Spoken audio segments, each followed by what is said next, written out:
ជា fan បេងដូងជាស្នេហាឲ្យធ្វើយ៉ាងណាឬរស់លះអារម្មណ៍ស្នេហ៍គេម្នាក់ឯងម្ដងសោចម្ដងលួចយំ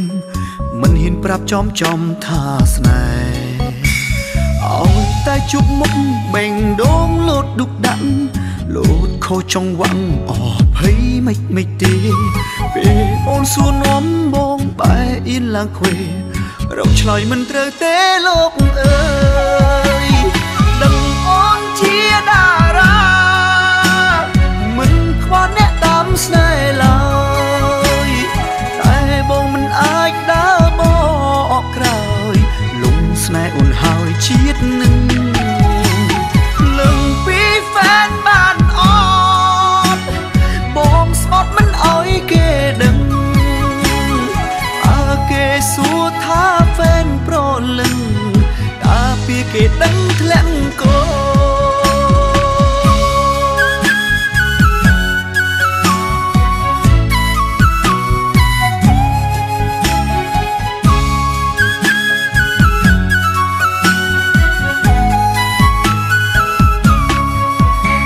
ឈ្មោះត្រឹមជា fan បេងដូងជាស្នេហា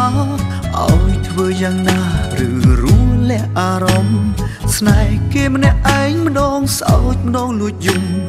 មិនហ៊ានប្រាប់ចំថាស្នេហ៍ឲ្យតែជួបមុខបេងដូងលោតឌុកដាក់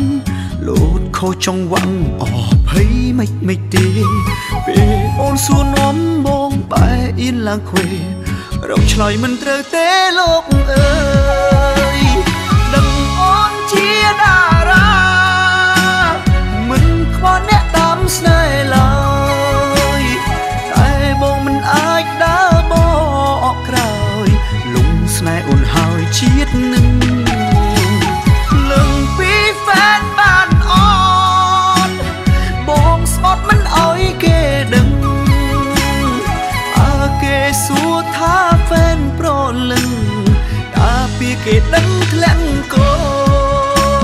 ឈ្មោះត្រឹមជា fan បេះដូងជាស្នេហាឲ្យធ្វើយ៉ាងណាឬរស់លះអារម្មណ៍ស្នេហ៍គេមិនឯងដងសើចលើយំមិនហ៊ានប្រាប់មុំចំថាស្នេហាឲ្យតែជមុខបេះដូងនោះដាក់ឬខុសចង់បាក់អភ័យមិនទេពេលអូនសួរនាំបងបែកអីលក្ខេជម្រាបឆ្លើយមិនរួចទេណាលោកអើយដឹងអូនជាតារាមិនខ្វល់អ្នកតាមស្នេហ៍ឡើយតែបងមិនអាចដើរបកក្រោយលំស្នេហ៍អូនហើយជាតិនឹង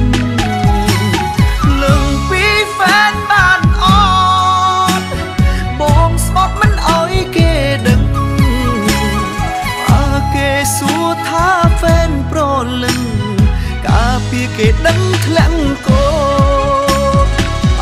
គេសួរថា fan ប្រលឹងកាពីគេដឹង